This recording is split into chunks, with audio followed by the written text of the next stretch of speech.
루이비통 말레티에는 1854년 루이비통에 의해 설립된 프랑스의 명품 패션하우스이자 회사입니다. 이 라벨의 LV 모노그램은 명품 가방과 가죽 제품에서부터 기성복, 신발, 향수, 시계, 보석, 액세서리, 선글라스, 책에 이르기까지 대부분의 제품에 표시됩니다. 루이비통은 세계에서 선두적인 국제 패션하우스 중 하나입니다. 독립형 부티크, 고급 백화점의 리스 부서 웹사이트의 전자상거래 코너를 통해 제품을 판매합니다.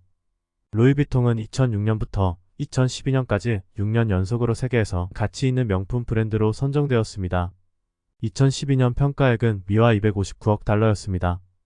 2013년 브랜드 가치는 미화 284억 달러, 매출은 미화 94억 달러였습니다. 이 회사는 전 세계적으로 460개 이상의 매장을 보유한 신개국에서 운영되고 있습니다. 루이비통의 시작은 제2차 세계대전의 창립. 루이비통 라벨은 1854년 파리의 노이브대 카푸신 거리에서 피통에 의해 설립되었습니다. 루이스 부톤은 HJKVOSILIT 트렁크가 쉽게 쌓일 수 있다는 것을 관찰했습니다. 1858년 부톤은 트리아논 캠퍼스와 함께 그의 평평한 윗부분의 트렁크를 소개하여 가볍고 밀폐된 트렁크를 만들었습니다. 부톤의 트렁크가 도입되기 전에는 둥근 꼭대기의 트렁크가 일반적으로 물의 유출을 촉진하기 위해 사용되었기 때문에 쌓을 수 없었습니다. 여행을 위해 쉽게 그것들을 다른 것 위에 쌓을 수 있게 해준 것은 부톤의 회색 TRIA에 놓인 캠퍼스 평평한 트렁크였습니다. 많은 다른 짐 제조업자들은 나중에 피통의 스타일과 디자인을 모방했습니다. 그 회사는 1867년 파리에서 열린 세계 박람회에 참가했습니다. 1871년 오야마 이와오는 프로이센-프랑스 전쟁 동안 군사 참관인으로서 파리에 있는 동안 짐 세트를 주문하면서 일본인 최초의 고객이 되었습니다. 그의 외모의 중복으로부터 보호하기 위해 피통은 1876년에 트리아논 디자인을 베이지색과 갈색 줄무늬 디자인으로 바꿨습니다. 1885년까지 그 회사는 옥스포드 스트리트에 런던의 첫 번째 가게를 열었습니다. 그 직후 그의 외모에 계속되는 모방 때문에 1888년에 피통은 마크 L이라고 쓰여진 로고가 있는 DAMIR 캠퍼스 패턴을 만들었습니다. 피통 대포제는 L로 번역됩니다. 부톤 등록상표 1892년 루이비통이 사망했고 회사의 경영은 그의 아들에게 넘어갔습니다. 그의 아버지가 죽은 후 조르주 피통은 1893년 시카고 세계 박람회에서 회사의 제품을 전시하면서 회사를 세계적인 기업으로 만들기 위한 캠페인을 시작했습니다. 1896년 그 회사는 모노그램 캠퍼스를 출시했고 그것에 대한 세계적인 특허를 만들었습니다. 사족보와 포함한 꽃을 그래픽 기호는 빅토리아 시대 후기에 일본 몬 디자인을 사용하는 추세를 기반으로 했습니다. 그 특허들은 나중에 위조를 막는 데 성공적이라는 것이 증명되었습니다. 같은 해에 조르주는 미국으로 여행을 갔고 그곳에서 그는 피통 제품을 팔면서 뉴욕, 필라델피아 그리고 시카고와 같은 도시들을 여행했습니다. 1901년에 루이비통 회사는 피통 짐 트렁크 안에 보관하도록 고안된 더 작은 짐 조각인 스티머 백을 소개했습니다. 1913년까지 샹젤리제 거리에 루이비통 빌딩이 문을 열었습니다. 그곳은 그 당시 세계에서 가장 큰 여행 상품 가게였습니다.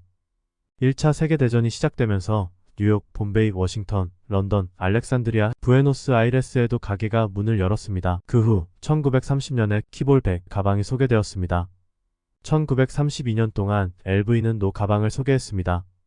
이 가방은 원래 샴페인 양초자들이 병을 운반하기 위해 만들어졌습니다.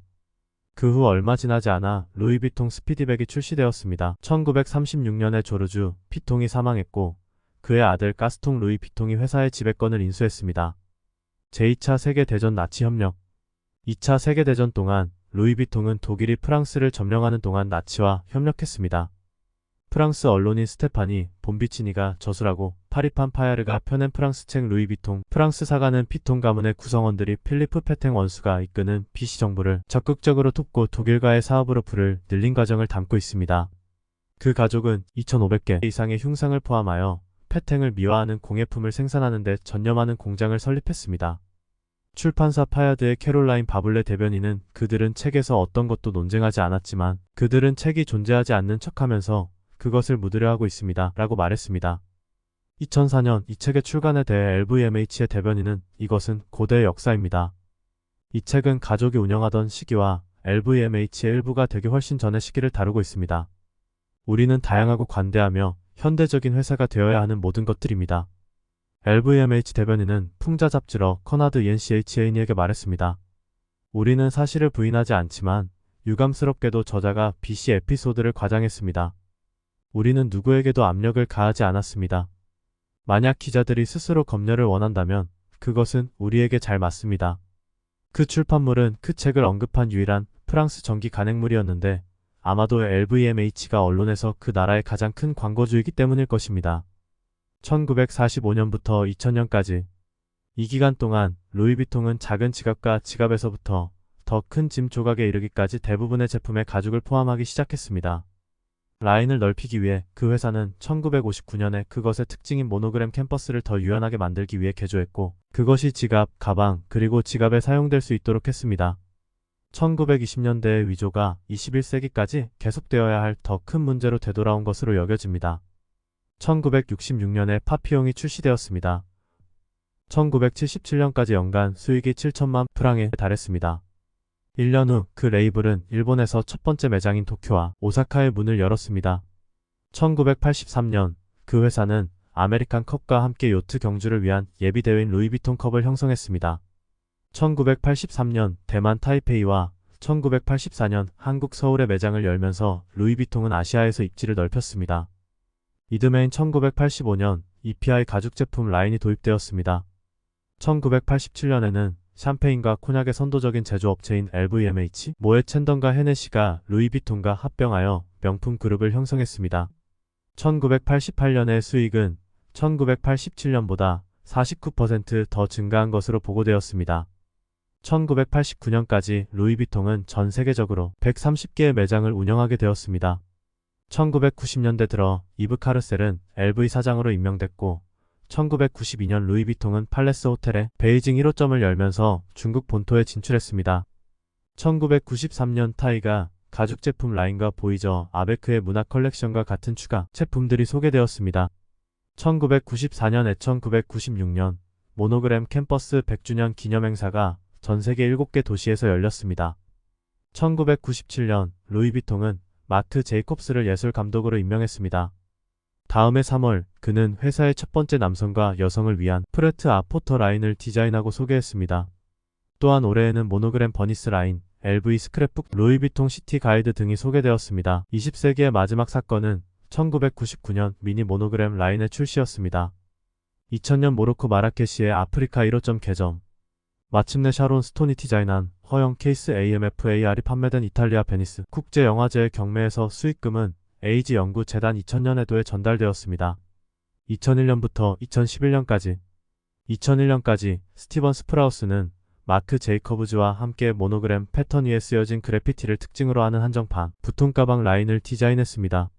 낙서에는 루이비통과 특정 가방의 가방 이름 KPALL 및 스피드 등이 적혀 있었습니다. 모노그램 캠퍼스 배경이 없는 그래피티가 특징인 특정 작품들은 루이비통의 VIP 고객 목록에서만 사용할 수 있었습니다. 제이콥스는 또한 같은 해에 LV의 최초 보석인 매력 팔찌를 만들었습니다. 2002년 템버시계 컬렉션이 소개되었습니다. 올해 도쿄 긴자 지역에 있는 LV 건물이 문을 열었고 이 브랜드는 밥 윌슨과 크리스마스 창문 풍경화를 위해 협력했습니다. 2003년 무라카미 타카시는 마크 제이콥스와 협력하여 새로운 모노그램 멀티컬러 캠퍼스 핸드백 및 액세서리 제품군을 주도했습니다. 이 범위에는 표준 모노그램 캠퍼스의 모노그램이 포함되었지만 흰색 또는 검은색 배경에 33가지 다른 색상이 포함되었습니다. 클래식 캠퍼스에는 갈색 배경의 금색 모노그램이 있습니다. 무라카미는 또한 분홍색과 노란색 꽃의 중간에 미소 짓는 만화 얼굴들이 모노그램 캠퍼스 위에 산발적으로 배치되는 벚꽃 패턴을 만들었습니다. 이 패턴은 제한된 수의 조각에 나타납니다. 이 한정판 런의 생산은 2003년 6월에 중단되었습니다. 2003년 안에 러시아 모스크바와 인도 뉴델리의 매장을 열고 유타와 스왈리 가죽 라인을 출시했으며 LV컵 20주년 기념행사를 열었습니다. 2004년 루이비통은 150주년을 기념했습니다. 이 브랜드는 또한 뉴욕 5번가 상파울루 멕시코시티 칸쿤 및 요하네스버그의 매장을 열었습니다. 그것은 또한 상하이의 첫 번째 글로벌 매장을 열었습니다. 2005년까지 루이비통은 미국인 건축가 에릭 칼슨이 디자인한 샹젤리제 가게를 파리에 다시 열었고 스피디 시계 컬렉션을 출시했습니다. 2006년 LV는 7층에서 에스페이스 루이비통의 개장식을 열었습니다. 2008년 루이비통은 다미의 그라파이트 캠퍼스를 출시했습니다. 그 캠퍼스는 고전적인 다미의 패턴을 특징으로 하지만 검은색과 회색으로 남성적인 느낌과 도시적인 느낌을 줍니다. 또한 2008년에 패럴 윌리엄스는 루이비통을 위해 1년의 보석과 안경을 공동 디자인했습니다. 2010년 루이비통은 런던에서 가장 호화로운 가게로 묘사되는 곳을 열었습니다. 2011년 초 루이비통은 김 존스를 남성 기성복 스튜디오 겸 스타일 디렉터로 고용했습니다. 그는 마크 제이콥스의 전사적인 예술 감독 아래 일하는 동안 남성복의 리드 디자이너가 되었습니다. 2011년 9월 17일 싱가포르 마리나 베이샌즈의 루이비통 아일랜드 매장을 개장했습니다. 2012년부터 현재까지 2013년 9월 현재 이 회사는 액세서리 컬렉션을 이끌 데런 스파지아니를 고용했습니다. 2013년 11월 4일 니콜라 게스키에르가 마크 제이콥스의 후임으로 여성 컬렉션의 예술 감독으로 고용되었음을 확인했습니다. 2014년 3월 파리에서 GHSQIR의 첫 번째 라인이 선보였습니다. 2014년 4월 7일 에두아르 슈나이더는 루이비통의 홍보 및 홍보 책임자가 되었습니다. 2018년 3월 26일 버질 아블로는 디올로 떠난 킴 존스를 대신하여 남성복 예술 감독으로 임명되었습니다. 그의 데뷔쇼는 2018 파리 남성 패션 위크에서 열렸고 역사적인 팔레 마이너스 로얄 가든의 안뜰에서 무대에 올랐습니다. 2021년 11월 28일 아블로는 2년 전부터 개인적으로 투병해온 심장혈관 6종으로 사망했습니다. LV는 472억 달러의 가치를 지닌 2019년 브랜드지의 가장 가치 있는 10대 명품 브랜드에서 1위를 차지했습니다. 2020년 1월 15일 회사는 보츠와나의 광산에서 채굴한 루카라 다이아몬드로부터 역사상 세 번째로 큰 거친 다이아몬드인 세엘로 다이아몬드를 인수했습니다.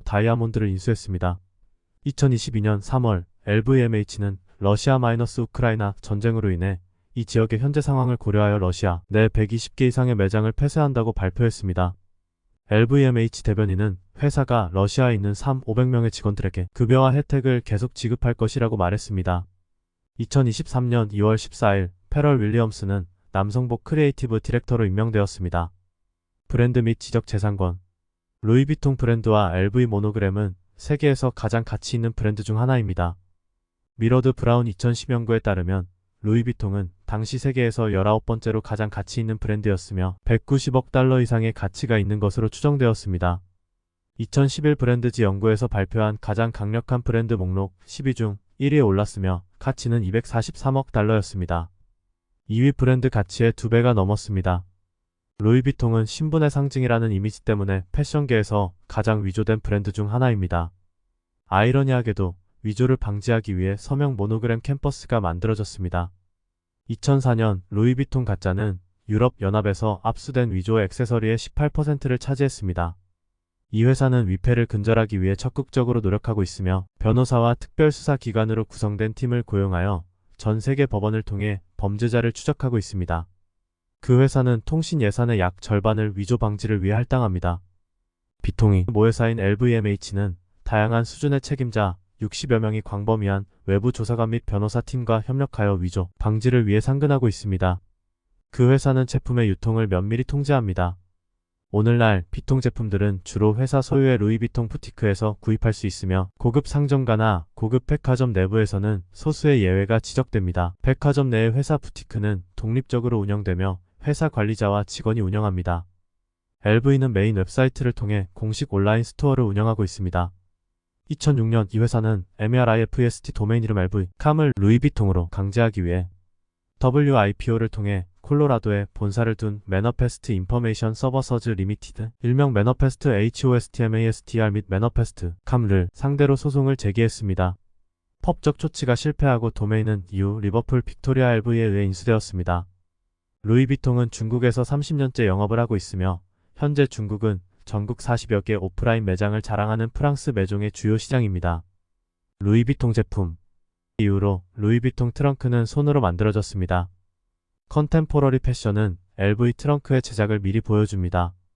장인들은 가죽과 캔버스에 줄을 서서 작은 손톱을 하나씩 두드리고 여행자가 모든 짐의 열쇠를 하나만 가질 수 있도록 고안된 개별 수제 열쇠로 5글자의 견고한 픽프 방지 노스의 자물쇠를 고정합니다. 각 트렁크의 나무틀은 최소 4년 동안 건조가 허용된 30년 된 포플러로 만들어졌습니다. 각각의 트렁크는 1년 번호를 가지고 있고 만드는데 60시간까지 걸릴 수 있고 여행 가방은 15시간까지 걸릴 수 있습니다. 루이비통의 상징적인 가방으로는 1930년에 생산된 스피디 가방과 2007년에 생산된 네버풀 가방이 있습니다. 두 가방 모두 루이비통의 가장 성공적인 핸드백 출시가 되었습니다. 그들은 스타일리시하면서도 실용적인 디자인을 했습니다. 이 가방들은 또한 뿌띠 모델, 모에네 모델, 그리고 그랜드 모델의 세 가지 크기로 나옵니다. 매 시즌 루이비통은 더 큰 루이비통 인용이 필요 매장을 통해 예약을 통해서만 일반적으로 구매할 수 있는 희귀한 한정판 가방을 생산합니다. 이 회사의 많은 제품들은 갈색 다미에와 모노그램 캠퍼스 소재를 사용하는데 이 두 가지 재료는 모두 19세기 후반에 처음 사용되었습니다. 회사의 모든 제품은 LV 이니셜과 동일한 이름을 사용합니다. 이 회사는 전 세계에 위치한 자체 매장을 통해 제품을 판매하고 있으며 이를 통해 제품 품질과 가격을 제어할 수 있습니다. 또한 LV는 위조품이 유통 채널로 유입되는 것을 방지할 수 있습니다. 게다가 그 회사는 그 회사의 자체 웹사이트인 루이비통닷컴을 통해 제품을 배포합니다. 루이비통은 세계 많은 사람들이 가지고 싶은 가방입니다. 명품의 가방을 만들기까지 많은 과정이 있었고 지금도 끊임없이 연구하며 만들고 있습니다. 오늘은 루이비통에 대해 자세하게 알아보았습니다. 구독과 좋아요는 영상 제작에 큰 힘이 됩니다. 감사합니다.